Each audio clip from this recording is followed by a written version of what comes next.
Bienvenue sur Africa 24 dans cette nouvelle édition du Non-Stop Info. Au sommaire de l'actualité, dépôt de plainte contre le président Idriss Déby Itno au Tchad. Un parti d'opposition a saisi la haute cour de justice pour trahison et demande sa destitution.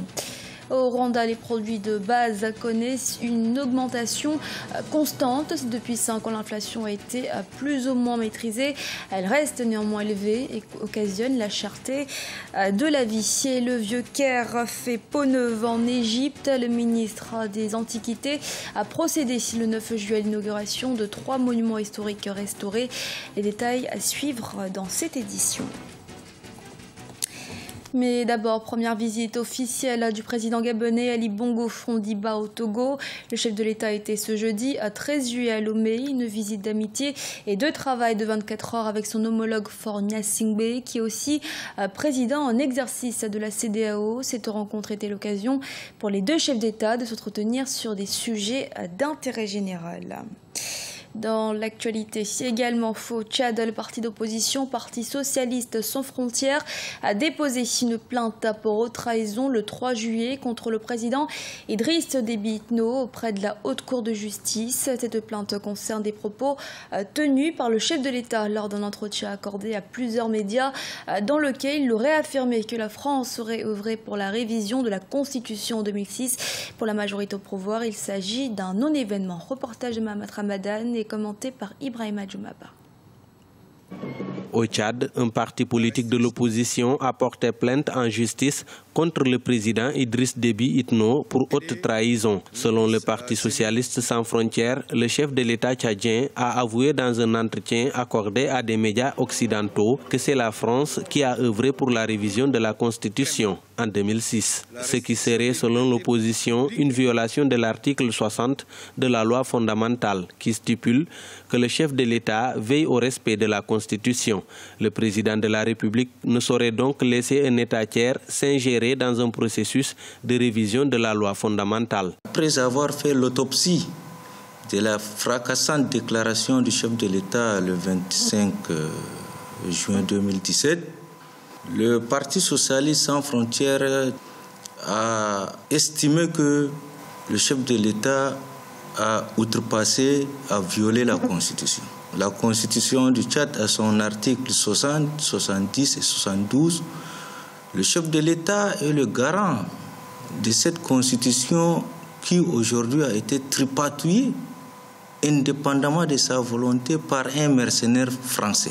Pour la majorité présidentielle, cette plainte de l'opposition contre le chef de l'État est une manœuvre politique pour distraire l'opinion. Elle estime que c'est une mise en scène de certains partis politiques qui sont à court d'idées et en quête de popularité. Pour nous, c'est un non-événement dans la mesure où qui mieux que le chef de l'État, Idriss Déby Itno, a su défendre l'indépendance et la souveraineté du Tchad. Pour rappel, lorsqu'il était en désaccord avec le président Hissène Habré parce qu'il se comportait d'une manière inacceptable vis-à-vis de nos populations, il n'a pas hésité à prendre ses responsabilités. Alors que l'opposition et la majorité présidentielle se livrent à une bataille médiatique, la haute cour de justice, quant à elle, ne s'est toujours pas prononcée sur ce dossier. Selon certains observateurs, cette plainte de l'opposition a toutes les chances d'être déclarée irrecevable par la justice pour motif non constitué. D'après l'indice national des prix à la consommation du National Institute of Statistics in Rwanda, le taux d'inflation est passé à 4,8% au mois de mai juin 2017. Une inflation un peu plus maîtrisée mais toujours élevée. Reportage à Kigali d'Oliva Diakotan. Au Rwanda, l'inflation est passée de 6,5% à 4,8% de mai à juin 2017, soit une baisse de 1,7%. Elle est néanmoins en hausse de 0,8% comparativement à juin 2016 où elle était de 4,1%. En effet, l'eau, l'électricité, les transports, le logement et d'autres produits de première nécessité ont augmenté de 1,5 à 4,5% de mai à juin 2017, ce qui accentue la cherté de la vie.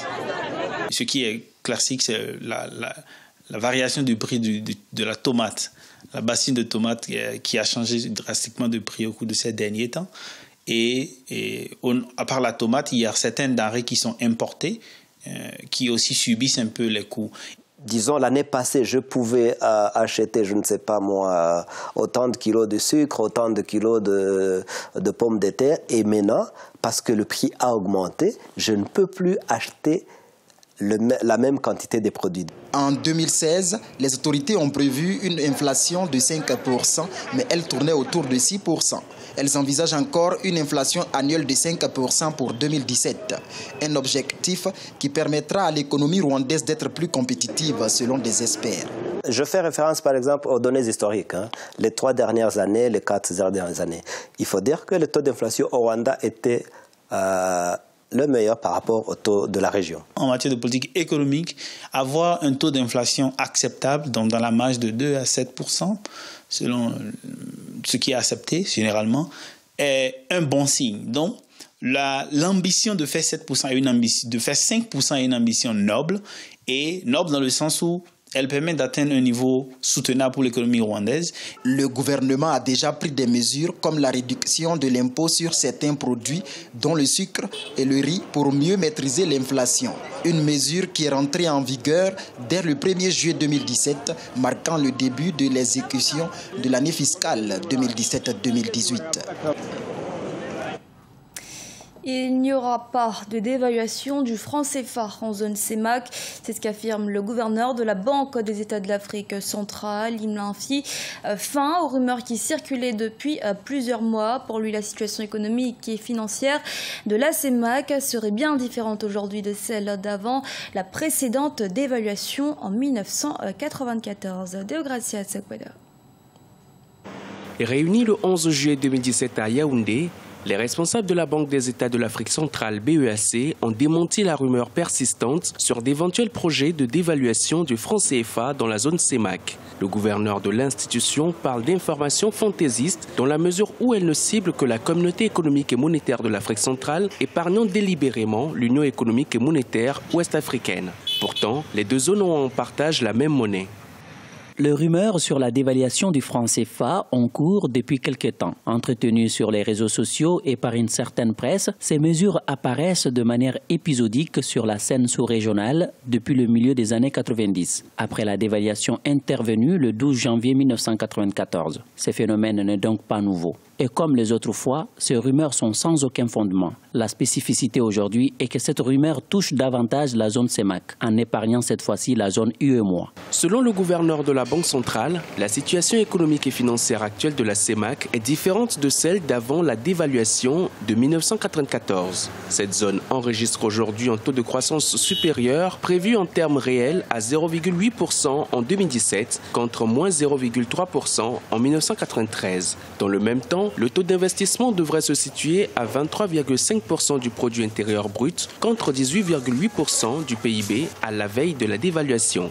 Le taux de couverture de la monnaie serait largement supérieur, se stabilisant autour de 60% en 2017 contre 14,8% en 2013, témoignant d'un coussin des réserves officielles encore confortable de près de 2 800 milliards de francs CFA en 2017 contre 165 milliards en 1993. Ces réserves officielles qui garantissent la stabilité externe de notre monnaie représenteraient 2 mois d'importation des biens et services en 2017 contre 1 mois en 1993.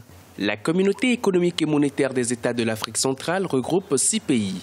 Le Cameroun, la République centrafricaine, le Congo, le Gabon, la Guinée équatoriale et le Tchad. En Égypte, le Caire historique se trouve être l'une des plus anciennes villes islamiques du monde, d'où la nécessité de préserver ce site classé au patrimoine mondial par l'UNESCO. 3 monuments historiques restaurés ont été dévoilés le 9 juillet après 2 ans de travaux. Birama Saounera. Après des travaux de restauration intensifs, les autorités égyptiennes dévoilent des monuments historiques au Caire. Il s'agit d'une ancienne salle d'enseignement, d'un dôme d'une mosquée entièrement rénovée et restaurée. Le projet faisait partie d'une initiative du ministère des Antiquités qui vise à restaurer lentement les parties endommagées du Caire islamique historique, un site du patrimoine mondial de l'UNESCO. Aujourd'hui, nous avons terminé les travaux de 3 de nos projets. le hall dans lequel nous sommes, le Sabil de Kasserou Pacha et le dôme. Comme vous pouvez le constater, la qualité du travail est très efficace. Au Moyen-Orient, de nombreux monuments historiques ont été endommagés et détruits à cause des conflits. L'Égypte s'est engagée donc à restaurer ces sites importants. Selon des autorités, c'est un signal fort pour les autres pays du Moyen-Orient et d'ailleurs. Un message au monde, dans la région arabe, beaucoup tentent de se débarrasser des antiquités et de les casser, de les voler ou de les endommager. Pendant ce temps, l'Égypte les rétablit actuellement. Les travaux de restauration font partie du projet historique du Caire.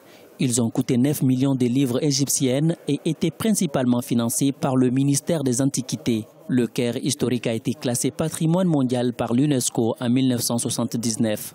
C'est l'un des plus grands sites du patrimoine mondial dans le monde. Ce journal a été réalisé par l'ensemble de la rédaction. Merci de l'avoir suivi. Restez sur Africa 24 pour une nouvelle édition de l'actualité.